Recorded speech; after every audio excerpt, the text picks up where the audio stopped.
हाँ जी, good morning. बैठिए, बैठिए।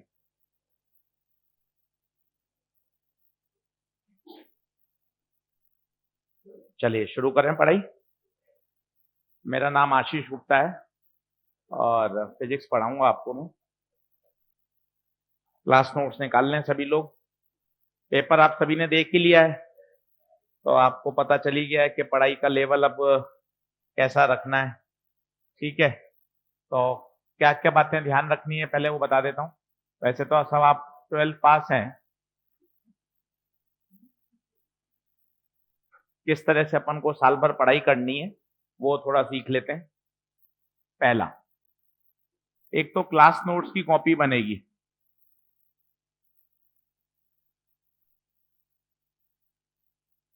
सबसे इंपॉर्टेंट, ये एक फेयर कॉपी बनेगी। घर जाके आपको फेयर करने की आवश्यकता नहीं है, क्लास में ही लिखें। जो जो मैं बोर्ड पे लिख रहा हूँ वो सब आपको कॉपी में लिखना है। अगर मैं क्वेश्चन सॉल्व कर रहा हूँ, कोई डीपीपी का सवाल कर रहा हूँ, मॉड्यूल का कर रहा हूँ, वो सब आपको नोट्स में लिखना है। थोड़ा पंखे धीमे कर दो, दो पे कर दो सारे। आ जाओ आ जाओ आ जाओ। तो सबसे इंपॉर्टेंट है क्लास नोट्स की कॉपी। इसको रंग बिरंगा नहीं बनाए। ऐसा नहीं है पांच पांच छह छह पेन से लिख रहे हो। दो पेन से लिखेंगे पर्याप्त है। एक ब्लैक से एक ब्लू से। छह छह आठ आठ कलर के पेन से लिखने की आवश्यकता नहीं है। इसके बाद आएगी एक प्रैक्टिस कॉपी। खेल इसका सबसे ज्यादा है।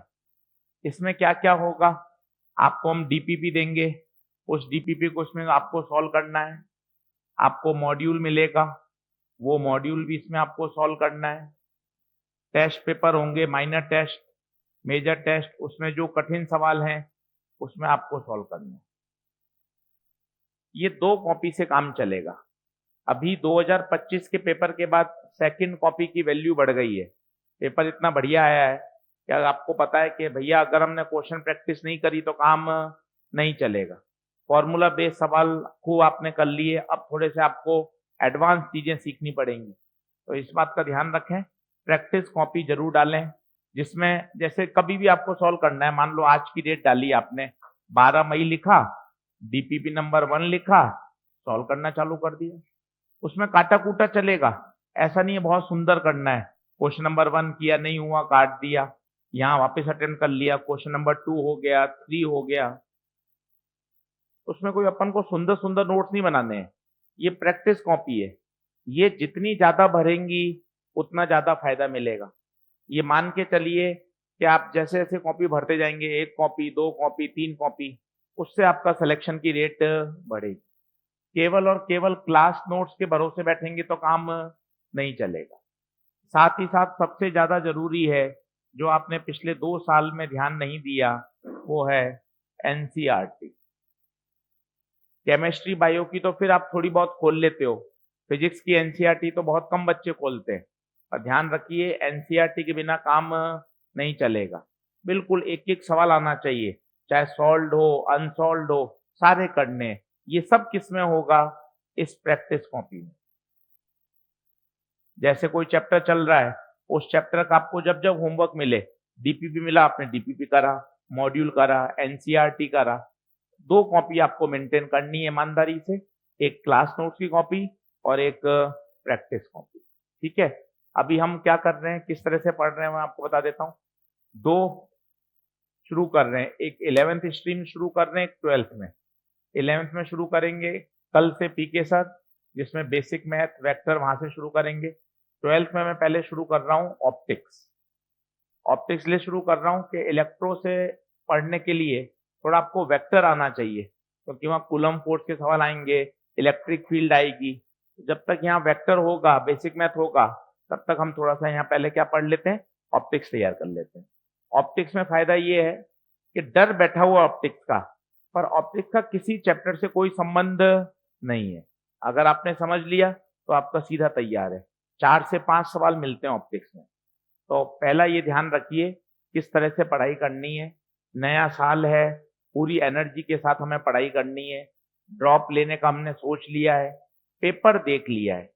इस तरह का पेपर देखने के बाद अब चीजें चेंज हो जाएंगी। क्यों चेंज हो जाएंगी, क्योंकि जब हमने पेपर खोला था तो हमारे मन में पहले से सेट था कि भैया इससे बिना काम नहीं चलेगा। Last year selection medical college 640, 645, 650 से मिला है, तो आपको पहले से क्लियर था, अरे यार इससे काम नीचे तो काम चलेगा ही नहीं। आपने ज्यादा से ज्यादा क्वेश्चन करे या पेपर को देखकर पैनिक हो गए। अब आपको पता है कि इस साल जब कट ऑफ जाएगा 510, 520, 530 जो भी जाता है, तो अगले साल का जब हम पेपर देंगे ना तो हम बहुत कंफर्टेबल हैं। हमारे दिमाग में माइंडसेट है, ऐसा नहीं है कि पेपर ये भी हो सकता है और ये भी हो सकता है। 500 नंबर वाले का भी सिलेक्शन होगा अगर पेपर का लेवल अच्छा आता है। अभी हमारे दिमाग में पिछले 4 साल के 5 साल के पेपर देखकर ये सेट था, अरे यार ज्यादा से ज्यादा सवाल करने, 650 से नीचे तो सिलेक्शन ही नहीं होता। अब चीजें चेंज हो जाएंगी। अब चीजें चली गई जो पहले होती थी 2015, 2016, 2017। तो पेपर कठिन आना हम सबके लिए बहुत अच्छा है। पहले 650 से नीचे काम नहीं चल रहा था। अब आपको क्या चाहिए था, कल को पेपर कठिन आता है तो पता आप तुरंत किस में चले जाओगे, इस वाले में। ये बच्चों ने इस साल मिस किया क्वेश्चन का सिलेक्शन। पहला कठिन लग रहा है छोड़ा, दूसरा कठिन लग रहा है तीसरा किया, चौथा पांचवा छोड़ा, छठा किया। कारण क्या है, जेई एडवांस इतने सालों से हो रहा है, सबको पता है। बच्चा 11वीं में एडमिशन लेता है, पेपर फाड़ू आएगा। 12th में पढ़ता है, पेपर फाड़ू आएगा। ड्रॉप करता है, उसको पता है पेपर फाड़ू आएगा। 15 से 20%, 25% पेपर करने पर ही सिलेक्शन हो जाता है। कितना परसेंट करने पर? 25%, 15%। क्योंकि उसका माइंड सेट है, यार पिछले 20 साल से हो रहा है यार, 20% में तो मुझे आईआईटी मिल जाएगा, 25% में तो मुझे आईआईटी मिल जाएगा। तो वो पहले वो सवाल करता है जो उससे आसानी से हो जाते हैं। हमने क्या किया, हमारे 5 साल से दिमाग में बैठा हुआ था 650 से कम पे काम नहीं चलेगा। हमने ज्यादा क्वेश्चन किए, पैनिक हो गए, घबरा गए। अगर हमारे दिमाग में ये होता, अब ये अगले 2 साल में 3 साल में सेट हो जाएगा क्वेश्चन का सिलेक्शन। आपको इतिहास आपको पता चल जाएगा, 510 पे मेडिकल कॉलेज मिल रहा है, आपके दिमाग में सेट है, अरे यार 10 क्वेश्चन कठिन भी आ जाएं तो मुझे पैनिक नहीं होना है। हमारे पास ऐसे ऐसे बच्चे हैं, बायो शुरू किया, 90% बच्चा बायो करता है, सर बायो में ही 80-90 मिनट लग गए, जबकि बायो होता था 45 मिनट में सॉल्व। बायो का पेपर लेंदी, एक एक ऑप्शन पढ़ना पड़ रहा है, 80-90 मिनट लग गए। फिर भाई साहब आ गए केमिस्ट्री में, केमिस्ट्री में भी लंबा, कैलकुलेशन ज्यादा, 75-80 मिनट यहाँ खर्च हो गए। फिजिक्स में कुछ समय ही नहीं बचा, और फिजिक्स में जब 5-6 सवाल देखे, हालत और खराब हो गई। ऐसे ऐसे बच्चे हैं जो 5 क्वेश्चन 10 क्वेश्चन करके आए हैं, 30-30 क्वेश्चन छोड़कर आए हैं फिजिक्स में, और जो साल भर अच्छा कर रहे थे पैनिक हो गए, हाथ पांव फूल गए कि करें क्या। सही होते हुए ओमेर गलत भर के आए हैं। कारण क्या है, जो रोज बायो 45 मिनट में सॉल्व होता था, अब कितने मिनट में हुआ, 80-90 मिनट में। केमिस्ट्री जो 1 घंटे में सॉल्व होता था, 80 मिनट में। सारा समय यही खर्च हो गया, यहाँ बचा ही नहीं। पर अगर ऐसा मेरे साथ 8 से 10 बार हो जाए साल भर में, मेजर टेस्ट में, सेमी मेजर टेस्ट में, तो पता है मैं घबराऊंगा नहीं। मैं यहां भी 10 क्वेश्चन को छोड़ दूंगा, 15 क्वेश्चन छोड़ दूंगा, क्योंकि मुझे पता है यार, पहले मुझे जो जो चीजें आ रही हैं, पहले उनको तो मुझे पूरा कर लेना चाहिए। तो सारा खेल माइंडसेट का है। गलती ऐसा नहीं है कि सारी आपकी है, गलती ये है कि भैया अपन तैयारी अपन ने उस लेवल की नहीं करी। अपन पहले से मान के चल रहे थे पेपर फॉर्मूला बेस आएगा, पिछले 5 साल में जैसा आ रहा है वैसा ही आएगा, अपन उसी तरीके से करके गए। परंतु जब आपने पेपर देखा तो चीजें कुछ अलग निकली। तो ये ज्यादा अच्छा है, ये पेपर जो 2015, 16, 17, 18 में होता था। हर मेहनत करने वाला बच्चा जाएगा, आप परेशान मत होइए। कारण सीटें वही हैं। उदाहरण के तौर पर अगर मैं मानता हूं 25,000 सीटें हैं, ज्यादा है कम है वो अलग बात है। क्या इस साल 25,000 बच्चा जाएगा या नहीं जाएगा? कल से और पेपर कठिन आता है, तो अभी सीटें कितनी है? 25,000। इसका मतलब कट ऑफ नीचे जाएगी, बच्चे तो मेडिकल कॉलेज में उतने ही पहुंचेंगे। तो आप जबरदस्ती क्यों घबराते हो कि पेपर टफ आ गया, मेरी चांसेस कम हो गई? आपकी चांसेस बढ़ गई, क्योंकि आपने कोचिंग करी है, आपने अच्छा पढ़ा है। पेपर आसान आता है, फॉर्मूला बेस आता है, तो जो बच्चा गांव में बैठ के सिर्फ सिर्फ किताब पढ़ रहा है, भाई साहब उसकी संभावना बढ़ जाती है। आप कोचिंग कर रहे हो, अच्छे प्रश्न कर रहे हो, क्वालिटी प्रश्न कर रहे हो, अपनी संभावना बढ़े। थोड़ी थोड़ी बातों का ध्यान रखिए, खूब मन लगा के पढ़िए। अभी सेशन का आज पहला दिन है, अगर हम अपने टाइम टेबल को, सिस्टम को डेवलप कर लेंगे तो चीजें बहुत अच्छी हैं। दूसरी बात, क्लास की रेगुलरिटी, ये बहुत जरूरी है। अभी क्या होगा, 1 डेढ़ महीने बाद, अरे यार बायो का तो ये टॉपिक आता है, बैग उठाया आपने और चल ले दिए। यहां नहीं होगा ऐसा, यहां आपको बाहर निकलने ही नहीं देंगे until unless medical emergency. Clear है मामला, भैया तेरे टॉपिक आता है, पहले टेस्ट दे दे। तुझे आता है ना, सरफेस केमिस्ट्री पूरा आता है, तू कह रहा है कि सर मुझे तो टॉपिक पूरा तैयार है, सेमीकंडक्टर, सेमीकंडक्टर का टेस्ट दे दे। अगर तेरे नंबर आ रहे हैं तेरी छुट्टी है, नहीं आ रहे हैं क्लास में बैठ। तो ये अपन को नहीं करना है कि भैया क्लास छोड़ रहे हैं ना। आज कमिटमेंट कर लो कि अपन को सारी क्लासेस रेगुलर करनी है। मेडिकल इमरजेंसी अलग बात है, आपको सारी क्लासेस के रिकॉर्डेड लेक्चर मिलेंगे, क्लास रिकॉर्ड हो रही है, ये ऐप पर मिलेंगे, पर हम तुरंत नहीं देंगे। 3 से 4 दिन का ब्रेक, मतलब आज का लेक्चर कब आएगा, 4 दिन बाद आएगा, 4 दिन बाद आएगा, ताकि आप लाइव क्लास घर पर नहीं, यहाँ आके ऑफलाइन अटेंड करें। सही बात है। तो ये केवल अधिकार है, सुविधा है कि भैया अपने पास है, कल को कोई मेडिकल इमरजेंसी होती है, 2 दिन के लिए कुछ अपन बीमार हो जाते हैं, तो अपन अपना ऐप पे देख सकते हैं सारे के सारे लेक्चर। रेगुलर आइए, टेस्ट दीजिए, अच्छे से पढ़िए। फिजिक्स में सारा खेल किसका है, प्रैक्टिस का। ये बात आप सब जानते हैं, ऐसा नहीं है कि मैं पहली बार बोल रहा हूं, पर आप इसको अपनाते नहीं है। दो अलग अलग बातें हैं। अभी हम आपसे पूछें कि यार डॉक्टर कौन कौन बनना चाहता है, आप सब हाथ खड़ा कर दोगे, सर इसलिए तो एडमिशन लिया है। पर परीक्षा के दौरान इस पूरे साल जितने सेक्रीफाइस करने पड़ेंगे, जितना त्याग करना पड़ेगा, जितनी मेहनत करनी पड़ेगी, उस मेहनत के लिए कौन कौन तैयार है। 50% हाथ नहीं खड़े हो पाते, और खड़े भी होते हैं तो कर नहीं पाते मेहनत। तो दो अलग अलग बातें हैं। डॉक्टर बनना तो चाहते हैं, पर उसके लिए जितना सेक्रीफाइस, जितना त्याग, मुझे 10,000 सवाल करने हैं, तो भाई 10,000 सवाल करने के लिए पूरा आपके पास कॉन्फिडेंस, 10,000 सवाल करने का आपके पास पूरा ऐसा होना चाहिए कि नहीं सर मुझे करना है, मतलब करना है।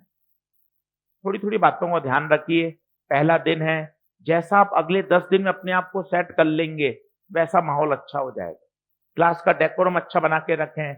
मोबाइल अलाउड नहीं है मतलब अलाउड नहीं है, बैग में होना चाहिए मोबाइल।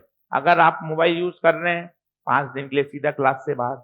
किसी को हमें पूछना तो है ही नहीं, खुद का सेंटर है हमारा, इतने साल हमने नौकरी करी ली, 20 साल, अब इसलिए सेंटर खोला अपना कि नहीं भाई अब हमें चीजों को बदलना है। जो माहौल धीरे धीरे धीरे गड़बड़ हो रहा है, बच्चा कभी भी कुछ कर रहा है, मोबाइल चला रहा है, बैग लेके घर जा रहा है, अब ये काम नहीं करने। ये काम नहीं करेंगे, हमारा सिलेक्शन रेशियो बढ़ जाएगा। तो डिसिप्लिन बनाना है, मतलब 2 महीने बाद तो ऐसे ही बाजार में चलना चाहिए, नहीं यार डिसिप्लिन से पढ़ना है, मतलब सर्वम में पढ़ाई हो रही है। और इसमें जितना हमारा योगदान है उतना आपका भी होगा कि क्लास का माहौल, अरे नहीं सर आशीष सर मना करते हैं मोबाइल नहीं, मतलब मोबाइल नहीं। फिर बीच में 10 मिनट का ब्रेक आएगा, जिसको हाई हेलो करनी है ब्रेक में कर ले। 1.5 घंटे के दौरान मोबाइल चलेगा नहीं, मतलब नहीं चलेगा। ये सब आपके लिए है कि अगर आपने 10 महीने ईमानदारी से अपना पूरा डेडिकेशन के साथ पढ़ाई कर ली, भाई अलग ही लेवल पे अपन काम कर सकते हैं। क्या बात ओके है क्या? बाकी सभी बच्चे आप होशियार हैं, तो छोटी छोटी बातें हैं, ध्यान रखिए, अच्छे से पढ़ाई करिए, खूब मेहनत करिए, और क्वेश्चन प्रैक्टिस ज्यादा करिए। जितनी क्वेश्चन प्रैक्टिस करेंगे मजा उसी में आएगा। चलिए इसी पॉजिटिव सोच के साथ टॉपिक शुरू करते हैं। हेडिंग डालिए ऑप्टिक्स। बिल्कुल बेसिक से शुरू करेंगे, सभी चीजें फंडामेंटल से पढ़ाई जाएंगी। कुछ भी ऐसा नहीं है कि ये तुम्हें आता होगा, ये तो तुम्हें याद है, ऐसा कुछ भी नहीं। हम साल भर ही ऐसा नहीं बोलेंगे, आपको हर बात सिखाएंगे, और बढ़िया मस्त अच्छे तरीके से खुश होके समझिएगा। ऑप्टिक्स 2 चैप्टर हैं एनसीईआरटी के, एक है रे ऑप्टिक्स और एक है वेव ऑप्टिक्स। टॉपिक बड़ा है, 4 से 5 सवाल आते हैं, लगभग 26 से 27 लेक्चर का टॉपिक है।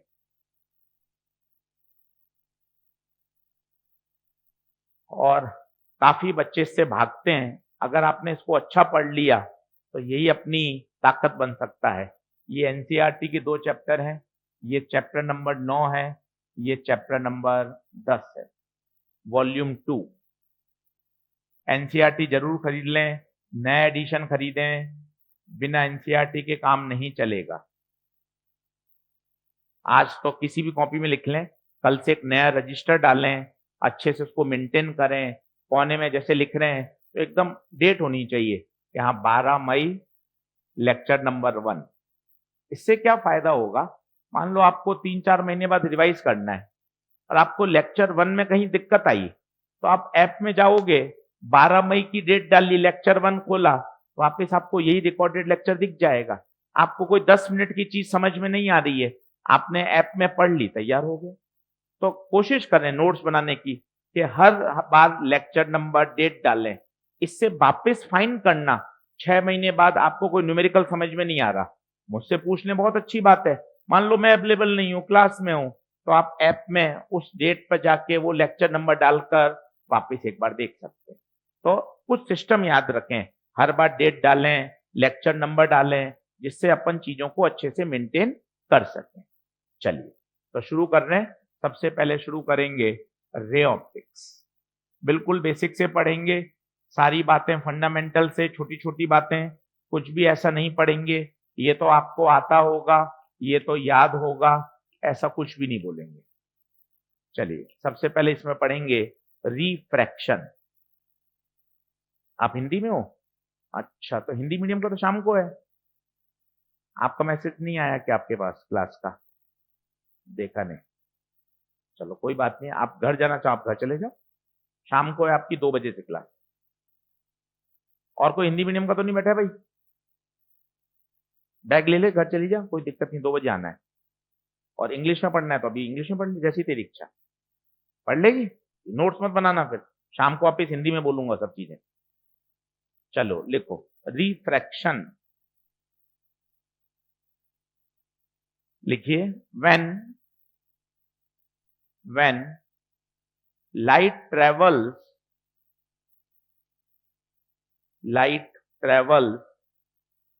from one medium to another medium,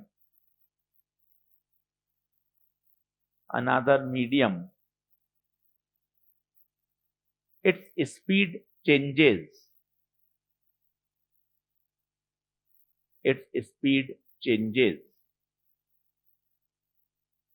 Comma, this phenomena की स्पेलिंग नहीं आती तो बोर्ड पे देखना। This phenomena is called refraction.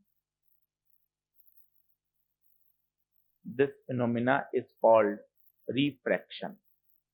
आइए बिंदास देखिए, खुश मन से, कोई भागा दौड़ी नहीं है, क्योंकि हमने जल्दी शुरू किया है तो हमारे पास टाइम बहुत अच्छा खासा है। बैच जून में भी आएंगे, जुलाई में भी आएंगे, काउंसलिंग के बाद भी आएंगे, सबका सिलेबस कंप्लीशन डेट एक ही है। हमारे पास ज्यादा समय है क्योंकि हम 2 महीने पहले शुरू कर रहे हैं, इसलिए बहुत तसल्ली से, आराम से एक एक बात पढ़िए, तसल्ली से समझिए। मेरे पास 2 मीडियम है, ऊपर है एक मीडियम 1 और एक है नीचे मीडियम 2। अब आपको कि मीडियम क्या होता है, जैसे पानी एक मीडियम है, कांच, हवा, ऑयल, ये सब क्या है, मीडियम है। भाई साहब ये लाइन क्या है, इसे बोलते हैं बाउंड्री। क्या बोलते हैं? जो 2 मीडियम को क्या करता है, सेपरेट। ऊपर है हवा, नीचे है कांच, इसे बोलते हैं बाउंड्री। ये जो 90 डिग्री पे खींचा है बच्चे, इसे क्या बोलते हैं, नॉर्मल। क्या बोलते हैं? तो एकदम दिमाग में सेटअप करें, आराम से चिल्लाइए। ऊपर कौन, मीडियम 1, नीचे मीडियम 2। जो 2 मीडियम को सेपरेट कर रहा है उसे बोलते हैं बाउंड्री, और बाउंड्री से जो 90 डिग्री पर है वो कौन है, नॉर्मल। बहुत अच्छी बात है। अब आप देखना, ये लाइट आई, इसे बोलते हैं इंसिडेंट रे। धीरे धीरे नाम समझेंगे, क्या बोलते हैं, इंसिडेंट रे। तीर का निशान बनाना जरूरी है, जब ये एक मीडियम से दूसरे मीडियम में जाती है तो इसकी स्पीड बदल जाती है, ये बेंड हो जाती है। बेंड दो तरह से हो सकती है, नॉर्मल की तरफ भी आ सकती है और नॉर्मल से, अच्छा बेंड हो ये भी कोई जरूरी नहीं है। अभी जब थोड़े बड़े हो जाओगे आधे घंटे बाद, अगर ये लाइट नॉर्मल के अलोंग आएगी तो बिना मुड़े सीधी निकल जाएगी। तो बेंड हो ऐसा कोई जरूरी, पर हर बार जब ये एक मीडियम से दूसरे मीडियम में जाएगी तो इसकी स्पीड बदल जाएगी और इसी घटना को क्या कहते हैं, रिफ्रैक्शन। यहां पर एक फिनोमिना हो गया, अब इस रे का नाम बदल गया, अब इसका नाम हो गया रिफ्रैक्टेड रे। क्या बन गया? तो दिमाग में इन टर्म्स को बैठाइए, 20-25 दिन ये चलेगा। मीडियम क्या होता है, बाउंड्री क्या होती है, ऊपर वाली रे का नाम इंसिडेंट रे, इसका नाम रिफ्रैक्टेड रे, ये कौन, नॉर्मल। सारे एंगल हमेशा कहां से नापे जाएंगे, नॉर्मल से। ये एंगल आई, इसे बोलते हैं एंगल ऑफ इंसिडेंस। ये एंगल आर, इसे बोलते हैं एंगल ऑफ रिफ्रैक्शन। डायग्राम बनाना शुरू करिए, धीरे धीरे समझिए। आई एंगल ऑफ इंसिडेंस, आजा। आर एंगल ऑफ रिफ्रैक्शन, आगे आजा, आगे उधर बैठ जा, वहां जगह है। इंग्लिश मीडियम हिंदी मीडियम, बैठ जा।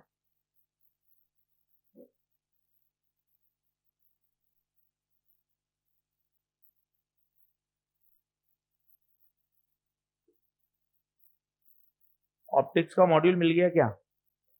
नहीं मिला।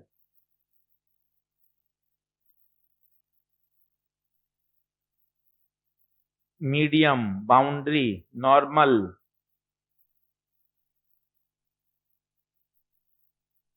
इंसिडेंट रे, रिफ्रैक्टेड रे, सारे एंगल हमेशा कहां से नापे जाएंगे, नॉर्मल से। सारे एंगल हमेशा नॉर्मल से मेजर होंगे। सारे एंगल हमेशा नॉर्मल से मेजर होंगे।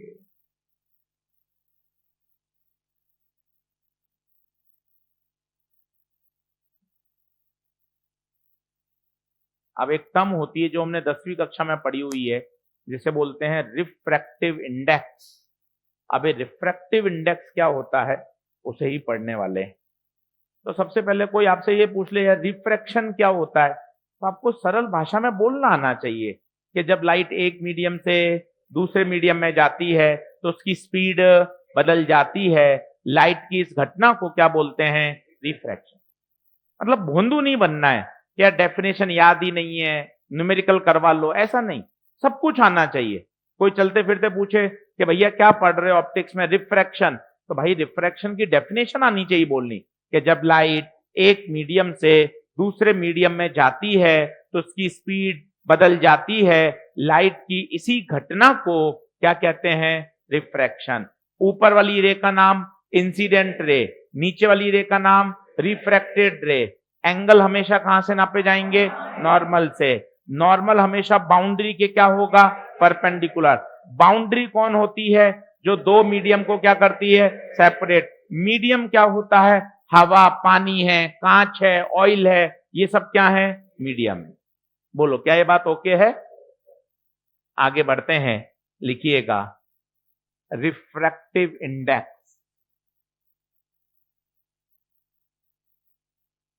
रिफ्रैक्टिव इंडेक्स,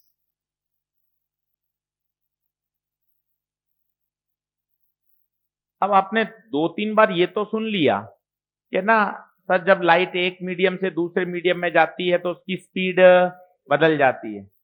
और कितनी बदल गई, कितनी बदल गई, आधी रह गई, 1/3 रह गई, 2/3 रह गई, 3/4 रह गई, कितनी बदल गई।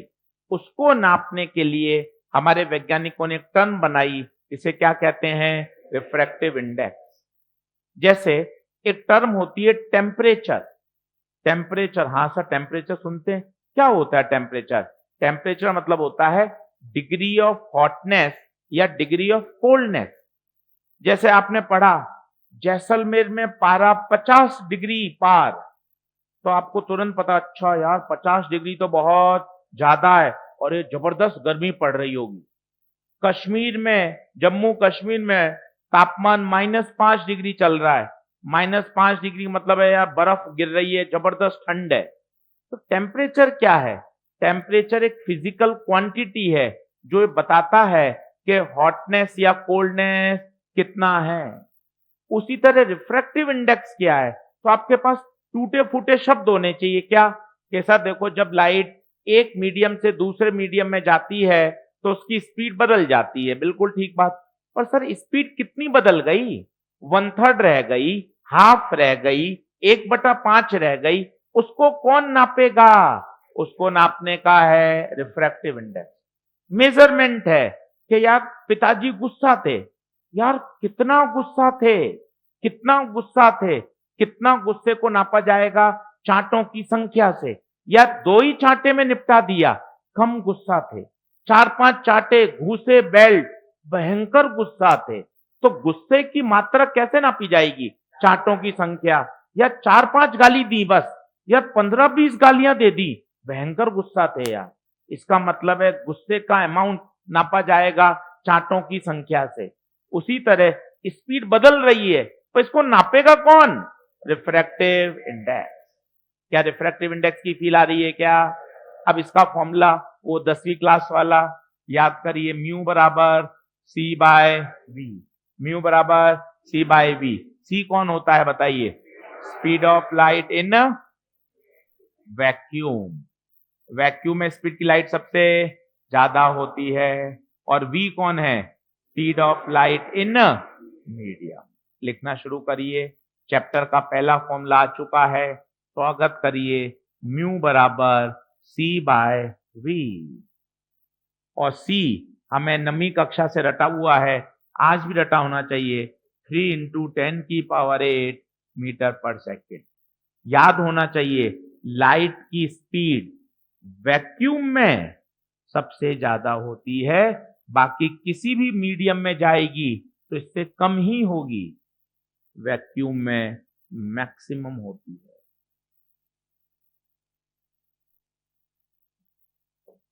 लाइट की स्पीड वैक्यूम में सबसे ज्यादा होती है। पहला फॉर्मूला आ चुका है चैप्टर का, म्यू बराबर c बाय वी। भैया पीछे तक दिख रहा है? थोड़ा बड़ा लिखूं? साफ दिख रहा है बिल्कुल? म्यू बराबर c बाय वी।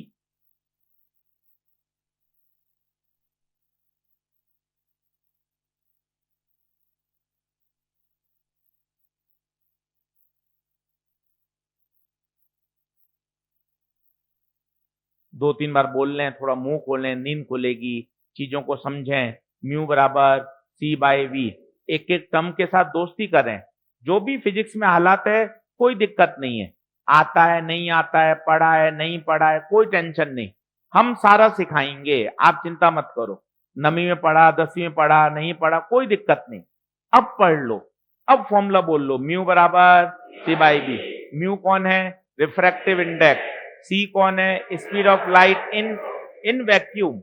वैक्यूम में स्पीड ऑफ लाइट सबसे ज्यादा होती है, और जब किसी पानी में चली गई, कांच में चली गई, तो वहां स्पीड कितनी हो गई? v। And the formula is mu बराबर c बाई। क्या बात क्लियर है? म्यू की कोई यूनिट नहीं होती, नो यूनिट नो डायमेंशन, क्योंकि ये रेशियो है, तो इसकी ना तो कोई यूनिट होती है ना कोई डायमेंशन। कुछ स्टैंडर्ड आपको म्यू याद होने चाहिए, वैसे तो आजकल पेपर में दे रखे होते हैं। वैक्यूम का म्यू होता है 1। वाटर का अगर आपको याद है तो अच्छी बात है, 4/3। ग्लास का होता है 3/2। These all are absolute refractive index. These all are called absolute refractive index. वैसे तो रटने की जरूरत नहीं है, सवाल करते करते अपने आप याद हो जाएंगे। वैक्यूम का 1 होता है, पानी का 4/3 होता है, ग्लास का 3/2 होता है, और ये सभी हैं एब्सोल्यूट रिफ्रैक्टिव इंडेक्स। म्यू की ना तो कोई यूनिट होती है ना कोई डायमेंशन होती। क्या अगली स्लाइड पे बढ़ें? थोड़ा सा तेज लिखेंगे तो अच्छा रहेगा, और अभी नहीं, 5-7 दिन में थोड़ा तेज लिखने की प्रैक्टिस करें, क्योंकि ना सिलेबस 2 साल का करना है। बहुत अभी 2 महीने 3 महीने तो धीरे धीरे पढ़ रहे हैं, बाद में फिर तलवारें चल रही हैं, फायदा क्या? जब हमें पता है 2 साल का सिलेबस करना है, हमें पता है 15 फरवरी से 1 मार्च तक सिलेबस पूरा करना है, बीच में दिवाली की छुट्टियां भी आएंगी, बीच में संडे भी आएंगे, माइनर टेस्ट भी आएंगे, मेजर टेस्ट भी आएंगे, तो अपने पास हमें समय पता है यार इतने समय में हमें सिलेबस करना है। हम तो पिछले 20 साल से करा रहे हैं, हमें तो पता है हो जाएगा। पर आपको क्या ध्यान रखना है, यार अभी सर बहुत धीरे धीरे पढ़ाएं, बहुत अच्छा लग रहा है, पर ये नुकसान है। अभी धीरे पढ़ाएंगे, समय खर्च होगा, बाद में समय की कमी हो जाएगी।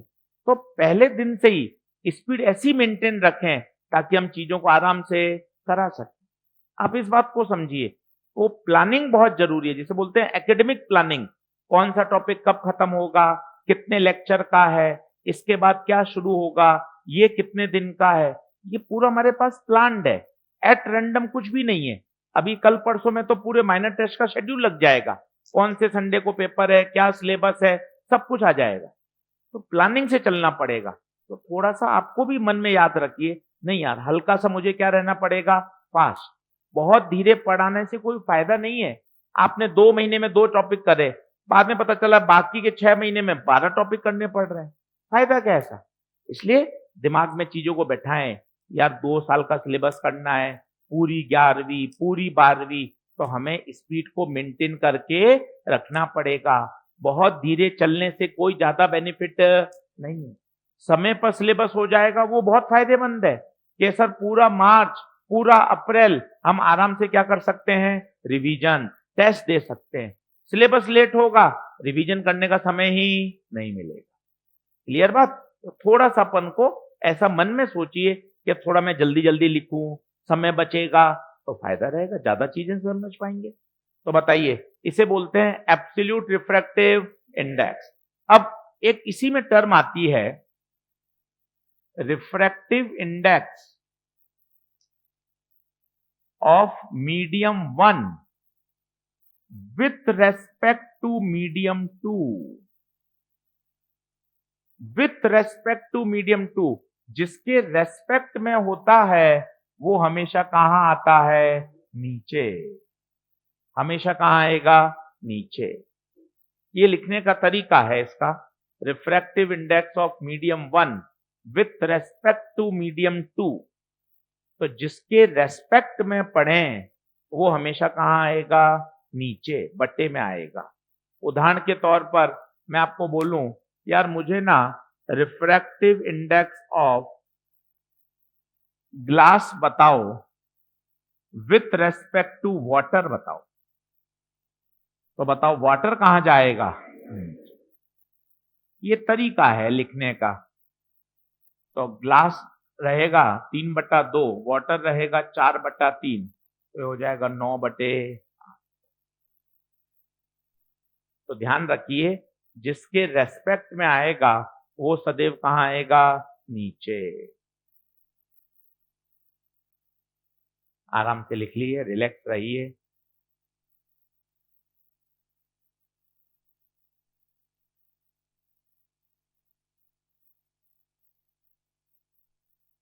एसी तो चल रहा है भाई, कूलिंग हो रही है क्या? पीछे वाले बच्चे बताएं, कूलिंग बढ़ानी है क्या थोड़ी? सही है।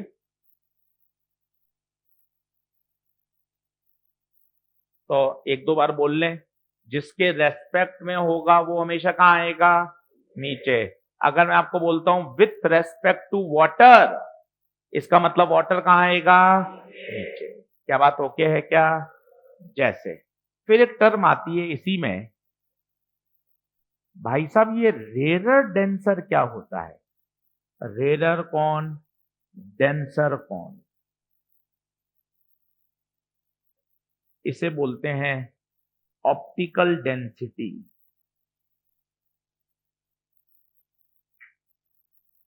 रेरर कौन, डेंसर कौन? एनीवन कोई तुक्का मारना चाहे?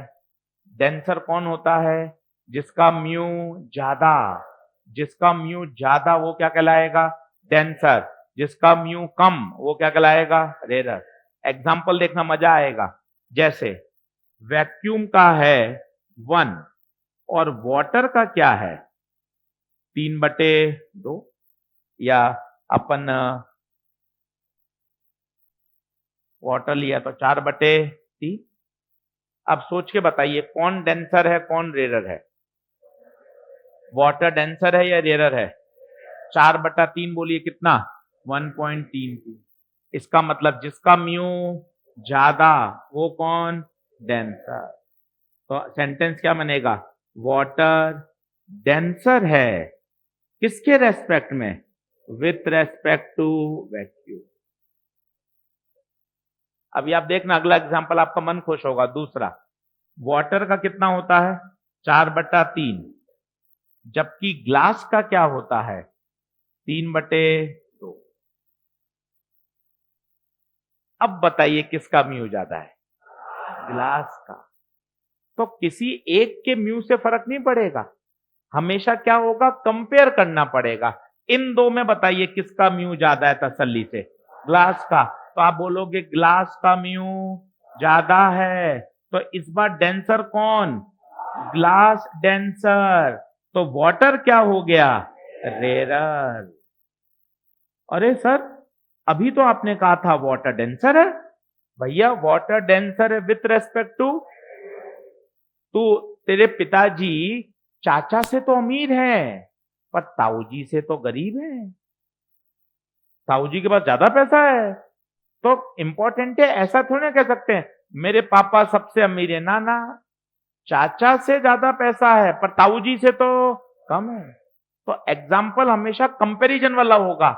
यही वाटर डेंसर है विथ रेस्पेक्ट टू वैक्यूम, पर यही वाटर क्या बन गया?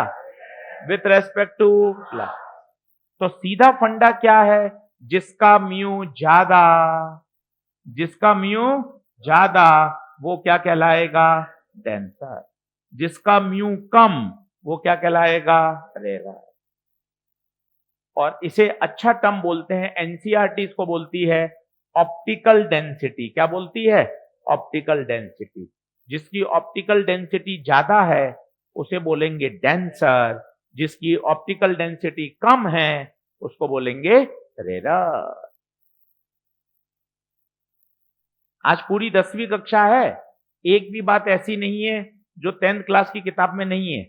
आज बिल्कुल बेसिक बेसिक सीख रहे हैं। चलिए क्या आगे बढ़ें? क्या जल्दी से बराबर आएंगे फटाफट?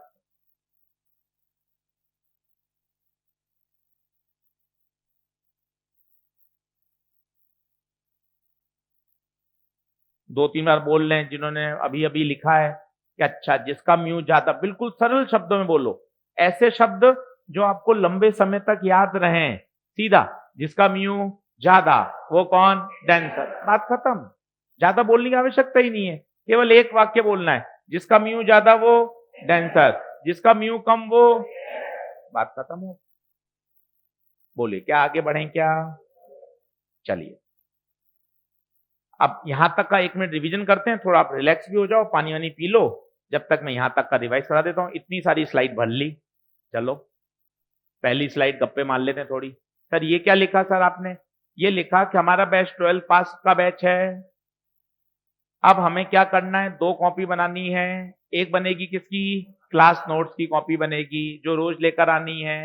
ये एक बढ़िया कॉपी होगी, थोड़ा इस पर पैसा खर्च करें, स्पाइरल बाइंडिंग वाली सुंदर हो और बढ़िया कागज की हो। रफ कॉपी दिखनी नहीं चाहिए, थोड़ा पैसा ज्यादा खर्च करना चाहिए। किसमें? क्लास नोट्स में। दूसरी कॉपी कैसी चलेगी? Practice copy. प्रैक्टिस कॉपी में क्या चलेगा? जितना भी काटा कूटा करना है वो किसमें? प्रैक्टिस में। डीपीपी भी उसमें सॉल्व होगी, मॉड्यूल भी उसमें सॉल्व होगा, पेपर भी उसमें सॉल्व होगा, माइनर टेस्ट भी उसमें सॉल्व होगा, सब कुछ मसाला किसमें सॉल्व होगा? प्रैक्टिस। ध्यान दीजिए, सिलेक्शन यहीं से होगा, बोले तो प्रैक्टिस कॉपी।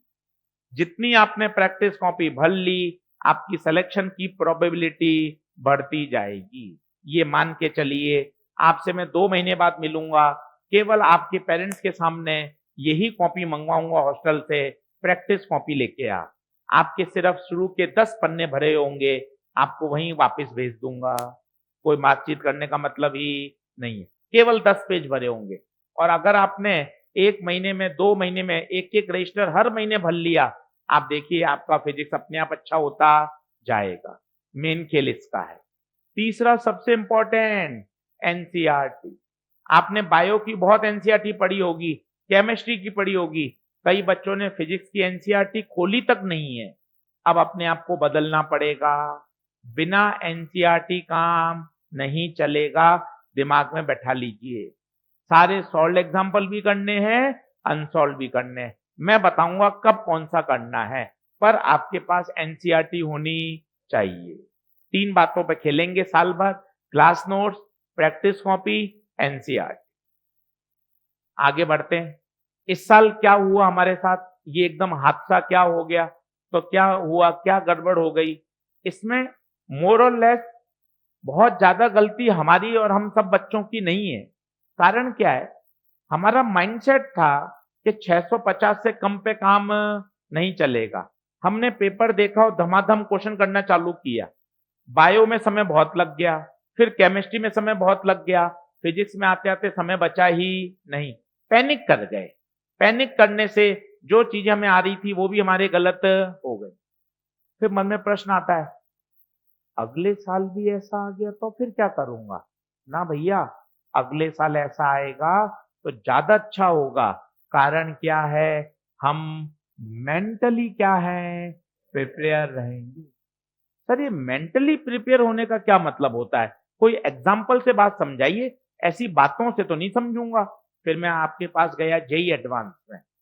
हर बच्चे को पता है, आप भी अब हॉस्टल में रहेंगे, आईआईटी के बच्चे आपको मिलेंगे, आप पूछ लेना, उसको पता है पेपर फाड़ू आता है।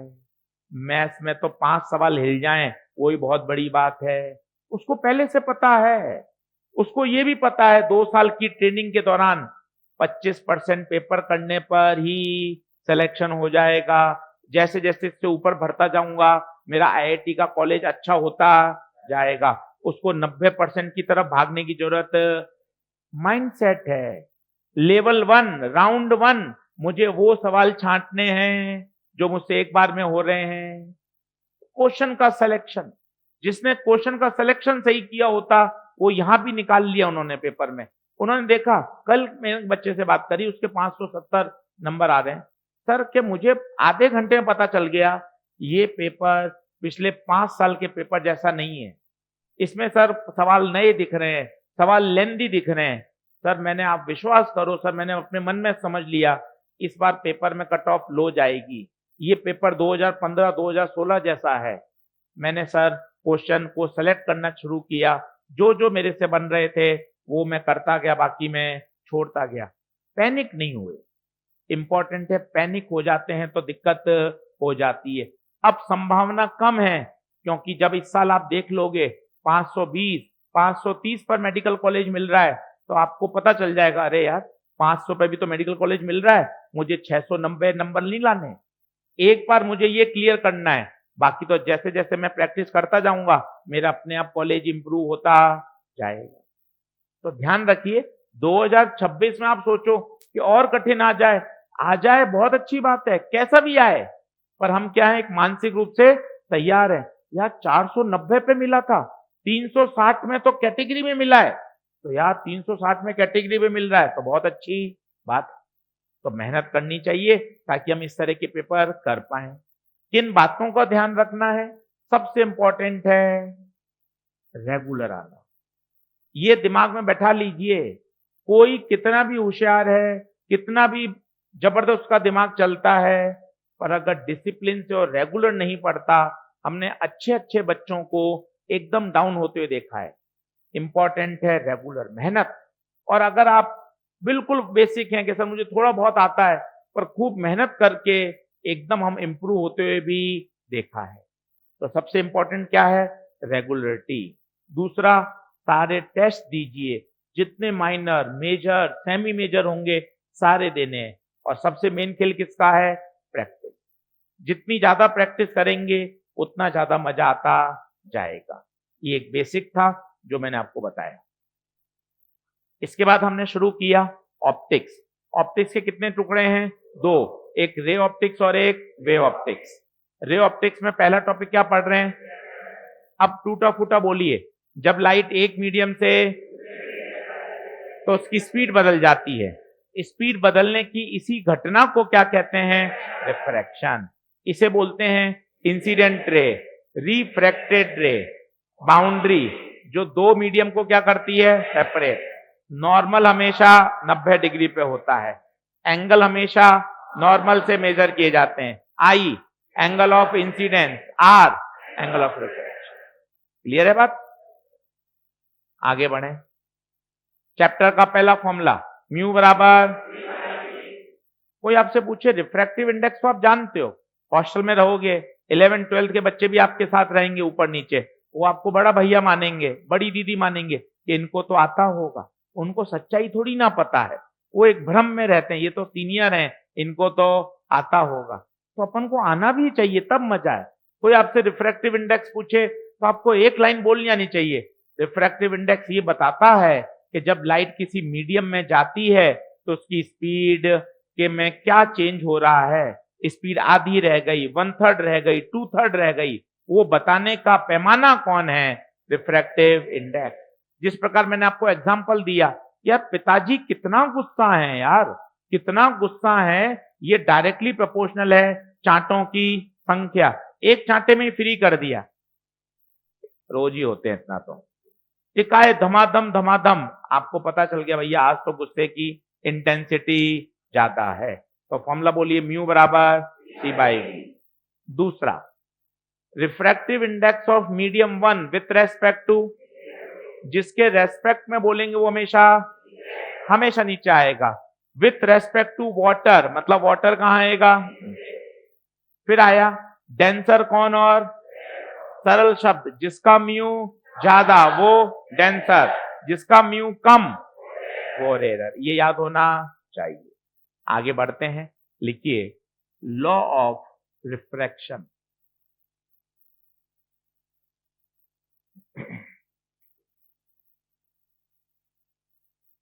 Law of refraction.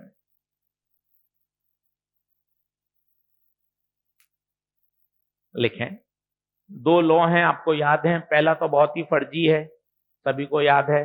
लिखें, इंसिडेंट रे, बोर्ड से लिख लें अगर कहीं स्पेलिंग में दिक्कत आ रही हो तो। Incident ray comma refracted ray and normal all lies in the same plane।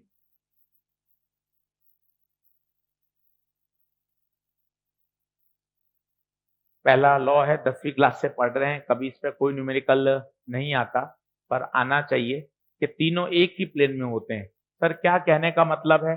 आप खुद देख लीजिए, ये चित्र देखिए, धीरे धीरे दिमाग में आपके सेट हो जाएगा। ये इंसिडेंट रे है, ये कौन है? नॉर्मल। ये कौन है? रिफ्रैक्टेड रे। अब आप खुद देखिए, ये तीनों एक ही प्लेन में है। एक ही प्लेन का मतलब है ये सब बोर्ड में है। इंसिडेंट रे भी यहां है। इंसिडेंट रे ऐसे नहीं हो सकती। इंसिडेंट रे को refracted ray and normal all lie in the same plane. ये देख लीजिए, मान लो ये बोर्ड का प्लेन कौन सा प्लेन है? X Y plane. कौन सा प्लेन है? सर एक्स वाई कैसे बोल दिया? ये वाली कौन सी एक्सिस? एक्स, ये वाली वाई, तो ये प्लेन। तो तीनों हमेशा एक ही प्लेन में रहेंगे, इंसिडेंट रे, नॉर्मल और रिफ्रैक्टेड रे। चित्र बना लीजिए। और दूसरा आता है जो सबसे काम का है वो है भाइयों स्नेल्स लॉ। मेन यही खिलाड़ी है, इसी पर अगले 2-3 लेक्चर टिके हुए हैं। तो पहला लॉ बोल लीजिए, incident ray, refracted ray and normal all lie in the same plane.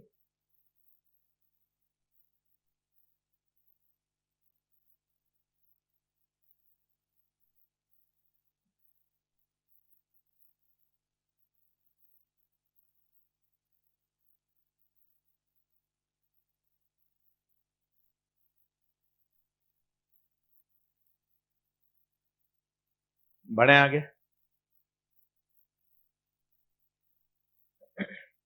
अब आता है भाई स्नेल लॉ, इसको पढ़िए मजेदार, और सिखाता हूं इसको मैं कैसे याद रखता हूं और आपको कैसे याद इसको रखना है। देखें, ये एंगल क्या होगा, आई, ये एंगल ऊपर μ1 नीचे। अब स्टाइल क्या है स्नेल लॉ लगाने की, सब बोर्ड पे देखें। ऊपर का म्यू, ऊपर का एंगल, ऐसे लिखेंगे μ1 sin आई, नीचे का म्यू, नीचे का एंगल। ये सबसे बढ़िया तरीका है। अगले 50 बार मैं ऐसे ही लगाऊंगा, आप भी ऐसे बोलिए, ऊपर का म्यू μ1, ऊपर का एंगल आई μ1 sin आई, नीचे का म्यू μ2, नीचे का एंगल। क्या होता है आप इसे रट लेंगे, इसलिए मैं जानबूझकर एक डायग्राम और बना रहा हूं ताकि आप इसे रटे नहीं। ये मैंने अल्फा माना, ये बीटा माना, ये μ0 माना और ये म्यू माना, ताकि आप उसको रटे ही नहीं। क्या होता है आई और आर तो एनसीईआरटी में दिया हुआ है, अब यहां लगाइए क्या होगा, एक ही तरीका है, नीचे का म्यू, नीचे का एंगल।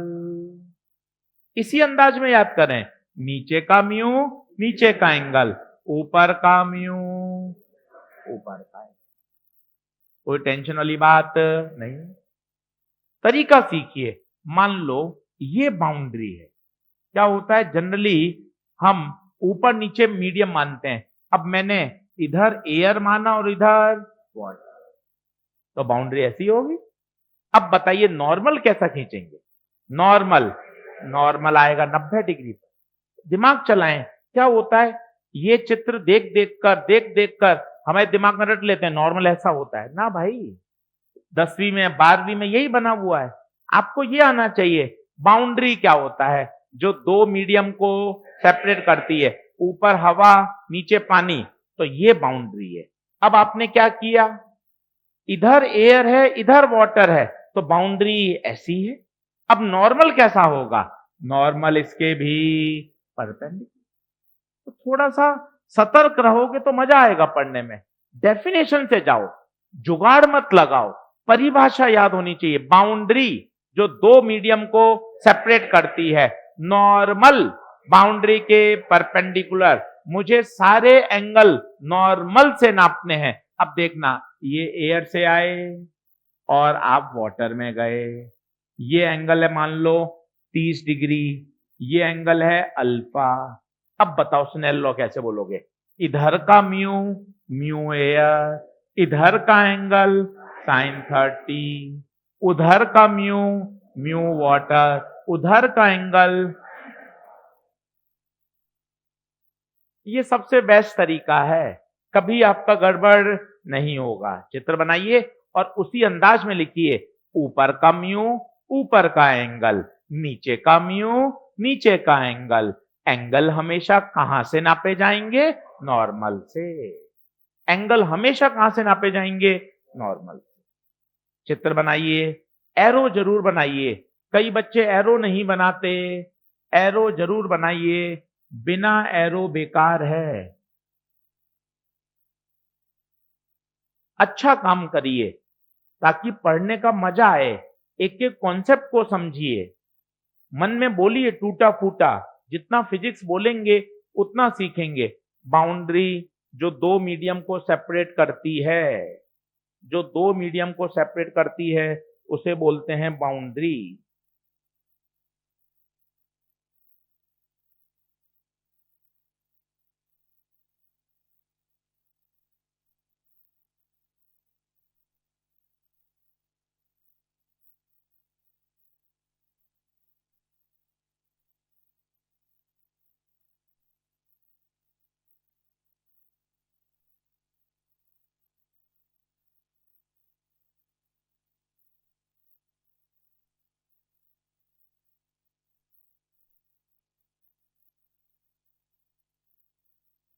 बढ़े आगे,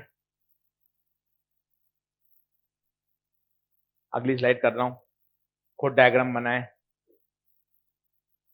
एरो अच्छे बनाए, डायग्राम पूरे बनाए, नॉर्मल बनाए, बाउंड्री बनाए, मन में बोलते हुए बनाए, ऊपर का म्यू, ऊपर का एंगल, नीचे का म्यू, नीचे का एंगल, एंगल हमेशा नॉर्मल से नापे जाते हैं, म्यू रिफ्रैक्टिव इंडेक्स होता है, इंसिडेंट रे, रिफ्रैक्टेड रे, ये सब बातें दिमाग में सेट करेंगे ना तो 2 दिन 3 दिन में चीजें समझ में आएंगी। बहुत सही, यहाँ अल्फा नहीं होगा,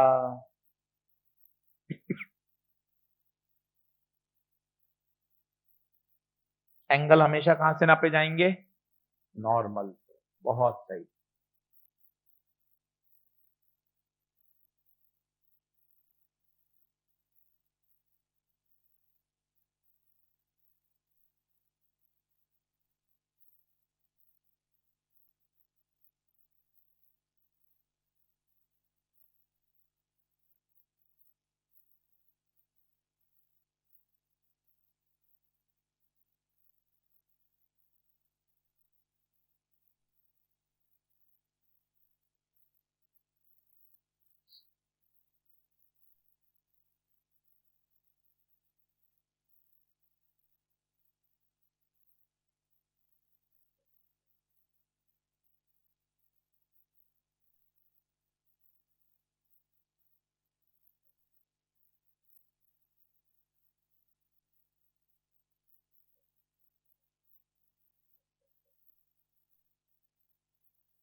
बताऊं क्या,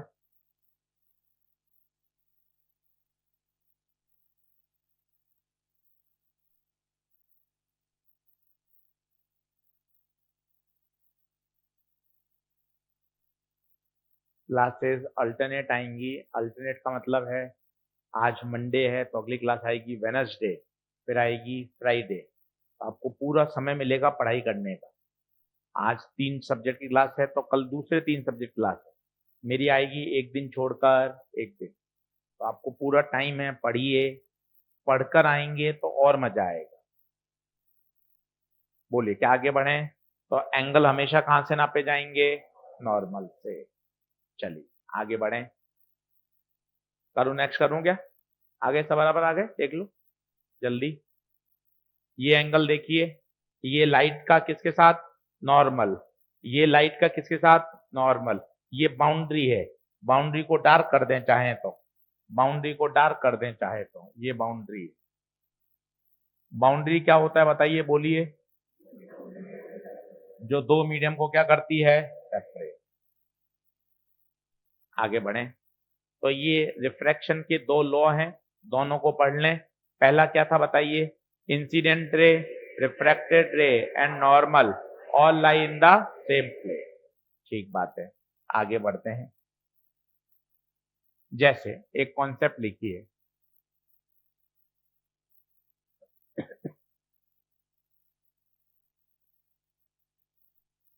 एक कॉन्सेप्ट लिखिए, कॉन्सेप्ट का पहला point, during refraction, during refraction comma frequency of the light, frequency of the light do not change, do not change, because frequency is the, frequency is the property of source, because frequency is the property of source। क्या मतलब है, इस बात को समझिए, ये 2 बार paper में आ गया है सवाल। जैसे मैं बोल रहा हूं तो हर व्यक्ति की एक गले की फ्रीक्वेंसी होती है, फिक्स फ्रीक्वेंसी होती है, एक रेंज होती है फ्रीक्वेंसी की। मेल की अलग होती है, फीमेल की अलग। अपन कस्टमर केयर पे बात करते हैं, हेलो सुनते ही अपना मन खुश हो जाता है। ना अपन उसका नाम जानते हैं, ना अपन ने कभी उसको देखा है, केवल आवाज सुनते ही मन खुश हो जाता है। आप पहचान लेते हो लड़की बोल रही है। तो ये मेल फीमेल की वॉइस का अंतर है। पतली वॉइस फीमेल की होती है, मोटी वॉइस मेल की होती है। ये फ्रीक्वेंसी का अंतर है। उसी तरह से क्या होता है, फ्रीक्वेंसी डिपेंड करती है सोर्स पर। जैसे मैं बोल रहा हूं तो मेरी आवाज बिल्कुल फटी हुई है, आपको सुनने में बिल्कुल अच्छा नहीं लग रहा। अगर मैं गाना शुरू कर दूंगा तो आप सब भाग जाओगे, इतनी मेरी आवाज फटी हुई है। और ये क्या है, ये मेरे गले की फ्रीक्वेंसी है। सोनू निगम की आप आवाज सुने आपको आनंद आ जाता है, अरिजीत सिंह की आवाज सुने आपको आनंद आ जाता है। मतलब आपका ब्रेकअप नहीं हुआ तो भी वो ऐसी फील दिला देता है कि ब्रेकअप हो गया है ना। तो मतलब आवाज सुनते आप इमोशनल हो जाते हो। फ्रीक्वेंसी का खेल है सारा।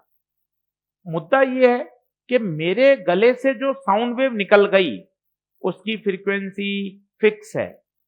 अब आप उनको पानी में ले जाओ, उनको ऑयल में ले जाओ, उनको ग्लास में ले जाओ, वो बदलेगी नहीं, क्योंकि वो कहां से निकली है, मेरे गले से।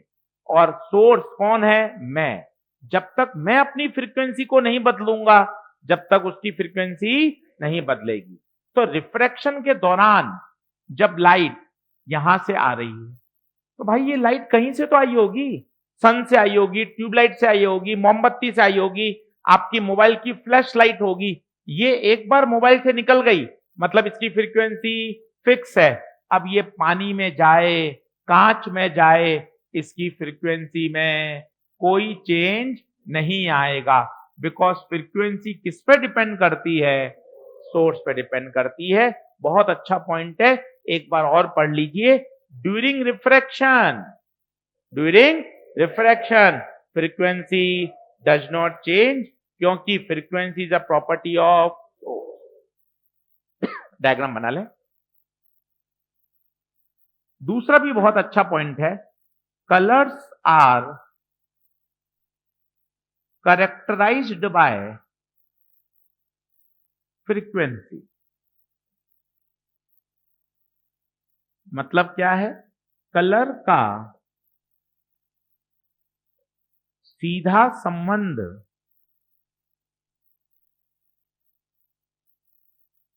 फ्रीक्वेंसी से होता है।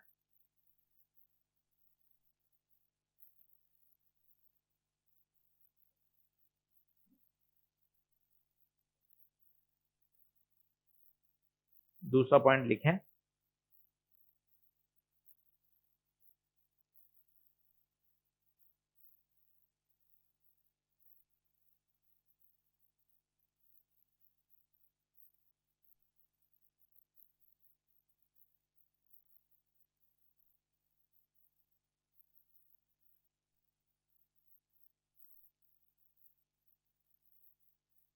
Colours are characterised by frequency.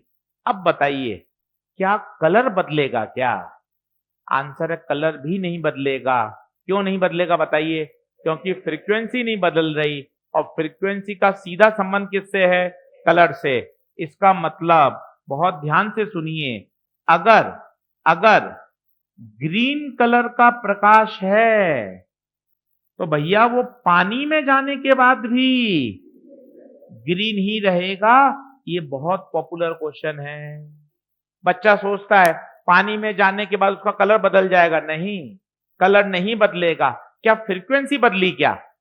और अगर फ्रीक्वेंसी नहीं बदली तो कलर भी नहीं बदलेगा, क्योंकि कलर्स का आइडेंटिफिकेशन, कलर्स का कैरेक्टराइजेशन, कलर का सीधा संबंध किससे होता है, फ्रीक्वेंसी से। तो इस बात का ध्यान रखिए, कलर भी नहीं बदलेगा। हरे रंग का प्रकाश पानी में जाने के बाद भी हरे रंग का ही रहेगा, उसका कलर नहीं बदलेगा। ये भी एक इंपॉर्टेंट प्रॉपर्टी है। फ्रीक्वेंसी भी नहीं बदलती, कलर भी नहीं बदलता। क्या स्पीड बदल जाती है क्या? स्पीड तो बिल्कुल बदलती है, टॉपिक का नाम यहीं से शुरू किया था कि जब लाइट एक मीडियम से दूसरे मीडियम में जाती है तो उसकी स्पीड बदल जाती है, उसकी स्पीड बदल जाती है।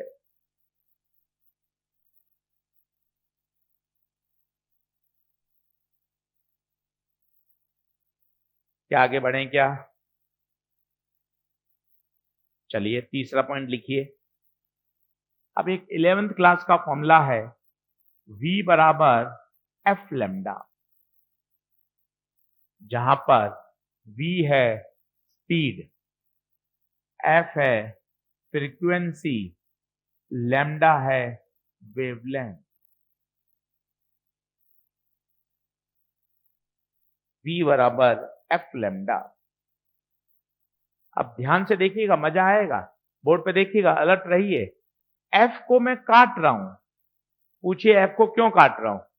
क्योंकि फ्रीक्वेंसी तो सेम है, फ्रीक्वेंसी तो बदलती ही नहीं है, मतलब v is proportional to lambda. इसका मतलब जो हाल स्पीड का होगा वही हाल, मान लो आपसे कहा आप रेरर से डेंसर गए, कहां गए? अब बताना स्पीड बढ़ेगी या कम होगी? बहुत ध्यान से सुनना, तुक्का नहीं, बोर्ड पे देखो। डेंसर में गए, डेंसर मतलब म्यू, दिमाग लगाना, डेंसर मतलब म्यू। अच्छा, म्यू बराबर होता है सी बाय, सोच के बता, अगर म्यू ज्यादा है बच्चे तो वी को, इसका मतलब रेरर से डेंसर जाने पर पहला आंसर स्पीड डिक्रीजेस। सर एक बार और समझाओ, चल एक बार और सुन, रेरर से कहां गए? दिमाग में सोच। अच्छा, डेंसर में गए, डेंसर में गए, डेंसर में गए, मतलब म्यू, म्यू ज्यादा, म्यू ज्यादा तो स्पीड, इसका मतलब स्पीड डिक्रीजेस। फॉर्मूला होता है v इज प्रोपोर्शनल टू, जो हाल स्पीड के होंगे वही हाल, बता अगर स्पीड डिक्रीज है तो वेवलेंथ भी, वेवलेंथ डिक्रीजेस। क्या ये बात समझ में आती है? बता what about frequency? Frequency remain same. What about colour? What about colour? तो भैया ये एक बहुत पॉपुलर सवाल है ऑब्जेक्टिव परीक्षा का, एकदम शानदार याद होना चाहिए। रेरर से डेंसर जाने पर क्या क्या होता है? अच्छा, परीक्षा में उल्टा भी कर सकता हूं मैं, सोचो मैं डेंसर से रेरर गया तो क्या होगा? तो जरा सोचो, रेरर, रेरर मतलब म्यू कम, म्यू कम तो वी, जो हाल स्पीड के होंगे वही हाल, speed decreases wavelength. What about frequency? Frequency बदलती ही नहीं है। What about colour? लिख लीजिए, ये चारों पॉइंट काम के हैं, चारों पे प्रश्न पूछा जाता है।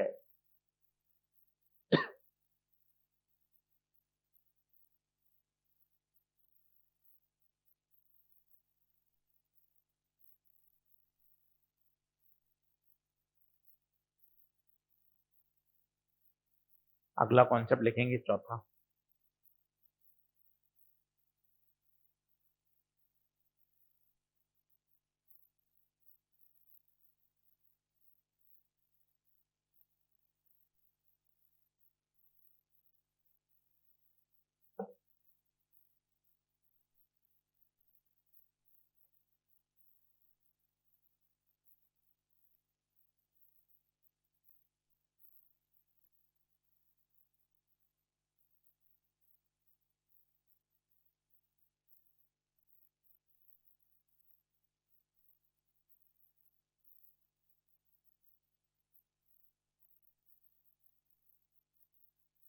बढ़ू आगे।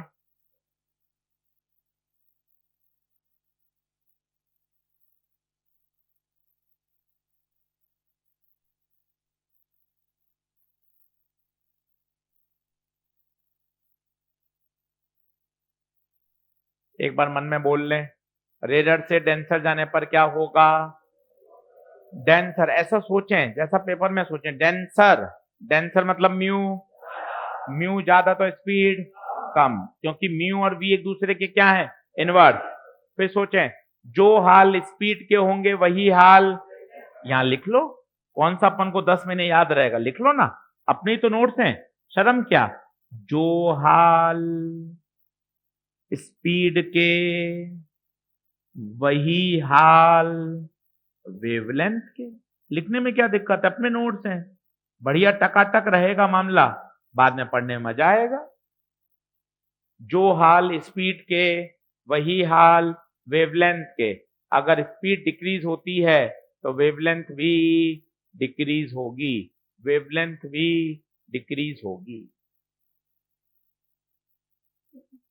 बोलिए, क्या ये बात ओके है? स्लाइड चेंज करूं क्या? जल्दी आओ।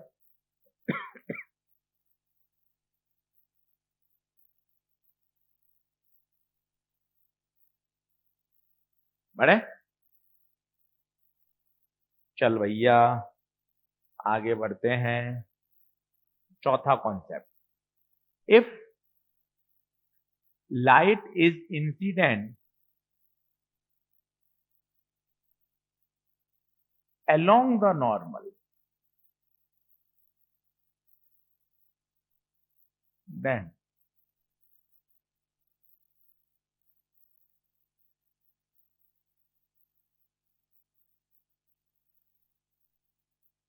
if light is incident along the normal, अगर लाइट नॉर्मल के along आ जाए तो क्या होगा?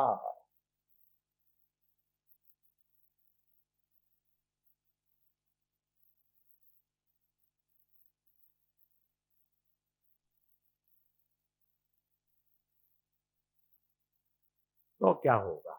आइए, ये सब आज 10वीं क्लास पढ़ रहे हैं, सब चीजें एकदम बढ़िया हैं। आओ फिर से मौका, जल्दी से बताओ, ये कौन? बाउंड्री, ऊपर म्यू1, नीचे 5 बार बनाते ही याद हो गया, नॉर्मल। अब ध्यान से देखना, लाइट नॉर्मल के अलोंग आ रही है भाई, ये देख लाइट कैसी आ रही है, नॉर्मल अलोंग। कोई एंगल बताएगा कितना डिग्री? 0, 90 नहीं होगा। कारण एंगल नॉर्मल से तो नापे जाते हैं, जो नॉर्मल है वही लाइट है, तो लाइट नॉर्मल के अलोंग आ रही है, तो नॉर्मल से एंगल कितना हुआ? 0। अब क्या होगा, लाइट मुड़ेगी या सीधी निकल जाएगी? हमें नहीं पता, स्नेल लॉ जो कहेगा वो माना जाएगा। आओ स्नेल लॉ लगाओ, मजा आ जाएगा। बोलो, ऊपर का म्यू, ऊपर का एंगल 0, नीचे का म्यू, नीचे का एंगल नहीं पता, यही तो निकालना है, यही तो निकालना है। मैं तुक्का क्यों मारूं? फिजिक्स में कोई एक्सेप्शन है ही नहीं, जो लॉ कहेगा वो उत्तर आएगा। मैं तो लॉ लगाया, ऊपर का म्यू, ऊपर का एंगल, नीचे का म्यू, नीचे का एंगल। बता साइन 0, 0, म्यू2 साइन आर, म्यू1 को 0 से करेंगे 0, म्यू2 साइन। अब ध्यान से देखिए, इस एक्सप्रेशन को 0 होना है, देख लो 0 ही तो है, तो बताइए 0 होने के लिए क्या म्यू2 0 हो सकता है? म्यू2 इज अ रिफ्रैक्टिव इंडेक्स, वो तो कभी 0 होगा ही। इसका मतलब साइन आर को क्या होना पड़ेगा? 0। और साइन 0 कब होता है? 0 डिग्री। इसका मतलब अगर लाइट नॉर्मल के अलोंग आएगी तो बिना मुड़े सीधी निकल जाएगी। कई बच्चे बोलते हैं क्या रिफ्रैक्शन नहीं हुआ क्या? बिल्कुल हुआ है, तभी तो स्नेल लॉ लगाया है। कई बच्चे पूछते हैं क्या स्पीड नहीं बदली होगी? बिल्कुल बदली होगी, सब कुछ हुआ है, बट उसकी बेंडिंग नहीं हुई। और लगाया क्या है? Snell law. Refraction, yes. क्या स्पीड बदली होगी? यस। क्या वेवलेंथ बदली होगी? यस। सब कुछ बदला है, कोई टेंशन वाली बात नहीं है। बस अब आपको याद रखना हमेशा, बार बार इतनी नाटकबाजी की जरूरत नहीं है, कि अगर लाइट नॉर्मल के अलोंग आएगी तो बिना मुड़े सीधी चली जाएगी। और कारण है कौन? Snell law. कारण है कौन? Snell law. क्या बात ओके है? लिख लीजिए, अगर लाइट नॉर्मल के अलोंग आएगी तो बिना मुड़े बिना मुड़े सीधी निकल जाए।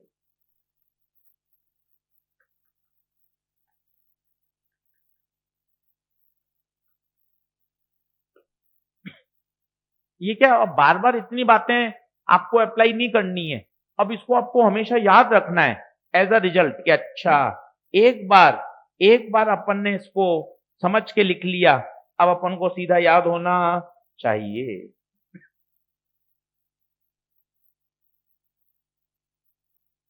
अगर लाइट नॉर्मल के अलोंग आएगी तो बिना मुड़े सीधी निकल जाएगी, बिना मुड़े सीधी निकल जाएगी।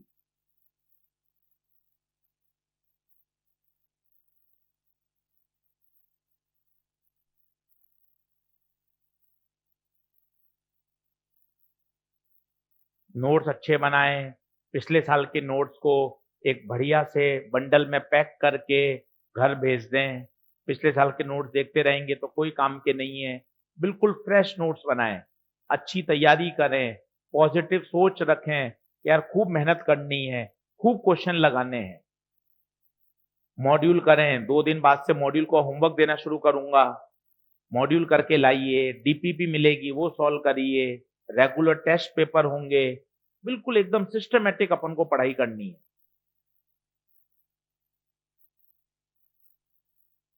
तो आइए याद रखें, सेंटेंस लिख लें, सीधा याद होना चाहिए। अगर लाइट नॉर्मल के अलोंग आएगी तो बिना मुड़े सीधी चली जाएगी। क्या रिफ्रैक्शन हुआ क्या?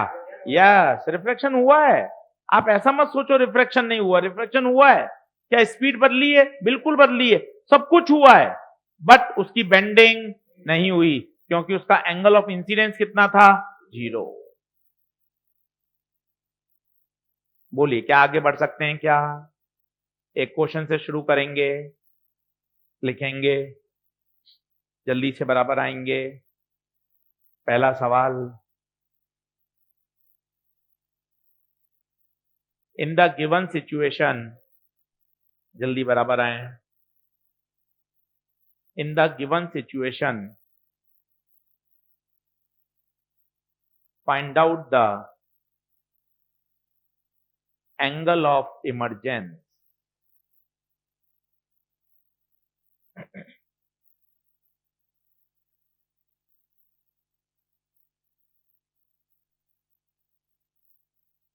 बहुत बेसिक सवाल है और केवल छोटी छोटी बातों का ध्यान रखेंगे तो हो जाएगा, पर अटेम्प्ट करें, काटा कूटा चलने दें।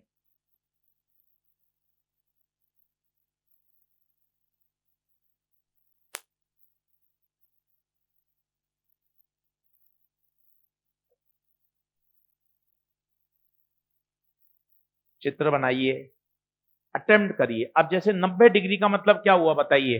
वो लाइट कहाँ आ रही है? नॉर्मल के अलोंग, क्योंकि जब आप नॉर्मल खींचोगे तो नॉर्मल भी तो 90 डिग्री पे आएगा।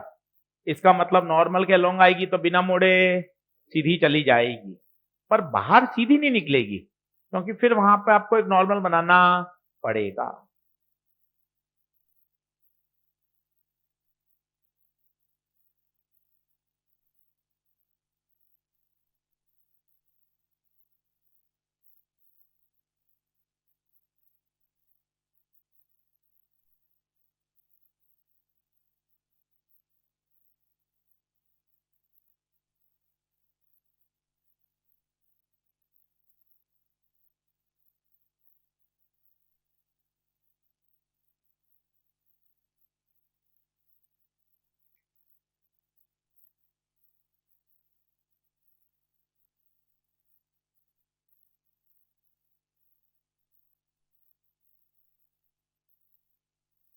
कितना आंसर?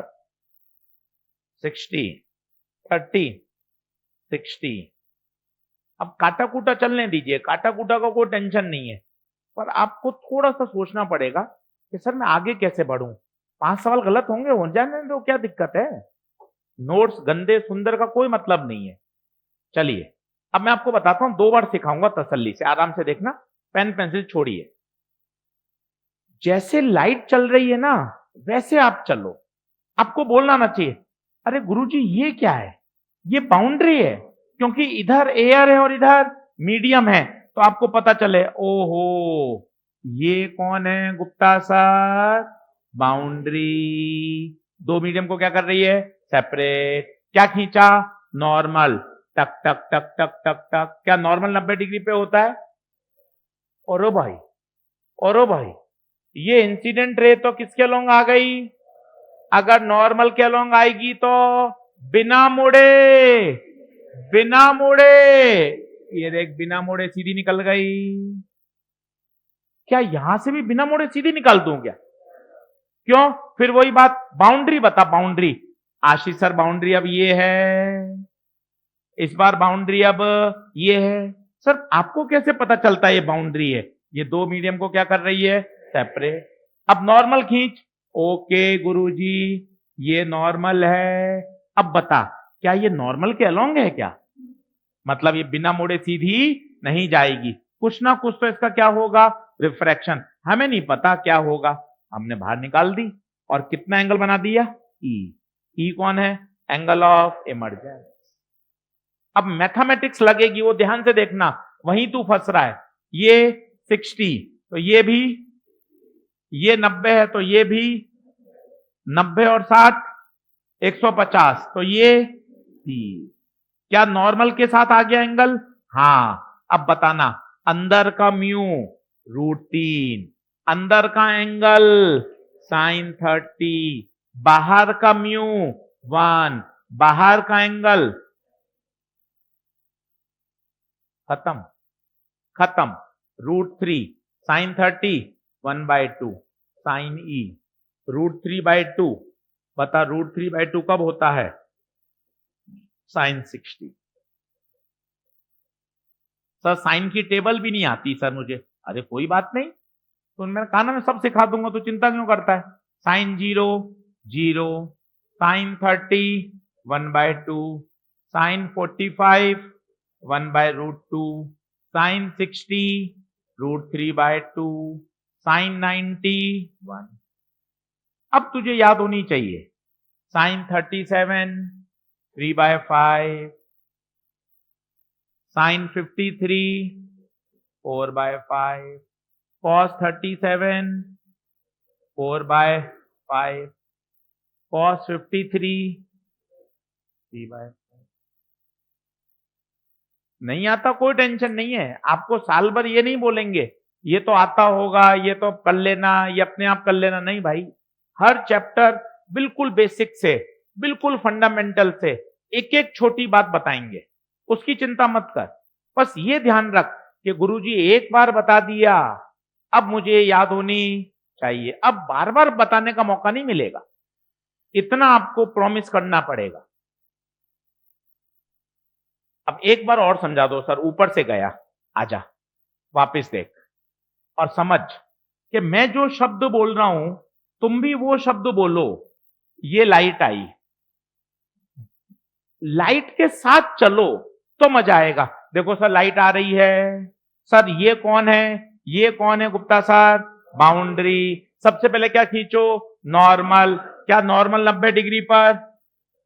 और भाई इंसिडेंट रे तो नॉर्मल के अलोंग आ रही है। पूरा वाक्य बोलो, अगर इंसिडेंट रे नॉर्मल के अलोंग आएगी तो बिना मुड़े सीधी निकल जाएगी। अगर इंसिडेंट रे नॉर्मल के अलोंग आएगी तो बिना मुड़े सीधी निकल जाएगी। ये बिना मुड़े सीधी निकल गई, टक। ये देख, सब पूरी सीधी निकाल दोगे क्या? ना, पूरी सीधी नहीं निकालेंगे। अब बता, ये कौन, ये कौन, बाउंड्री। सोच, अगर बाउंड्री वाई एक्सिस है तो नॉर्मल एक्स एक्सिस होगा। अब मुझे नहीं पता कैसे जा रही है, मैंने ऐसे मान लिया और ये एंगल क्या मान लिया, ई। अब थोड़ी सी मैथ्स है जो तू नहीं लगा पा रहा। ये 60 है तो ये भी कॉरेस्पॉन्ड एंगल, ये 90 है तो ये भी, क्योंकि स्ट्रेट लाइन पे पूरा एंगल 180 बनता है। ये 90, ये 60 150, तो ये वाला 30। ये कौन है, नॉर्मल। इंसिडेंट का किसके साथ चाहिए, नॉर्मल। रिफ्रैक्टेड का भी किसके साथ, नॉर्मल। अब अंदर का म्यू √3, अंदर का एंगल sin 30, बाहर का म्यू 1, बाहर का एंगल sin 30 1/2।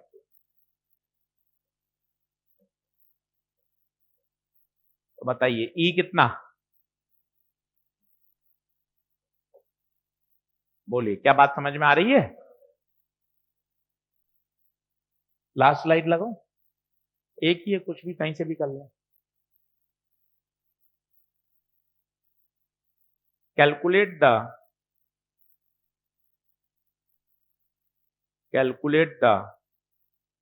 टाइम टेकन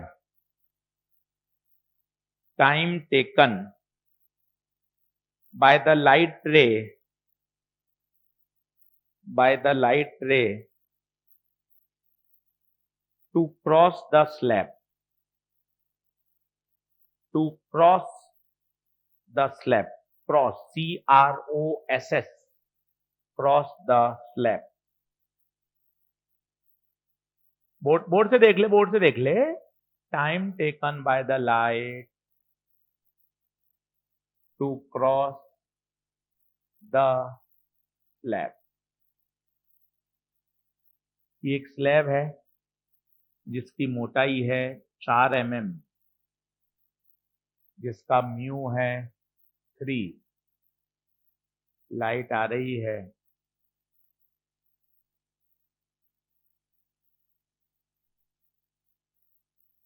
आपको स्लैब को पार करने में कितना टाइम लगेगा वो कहना।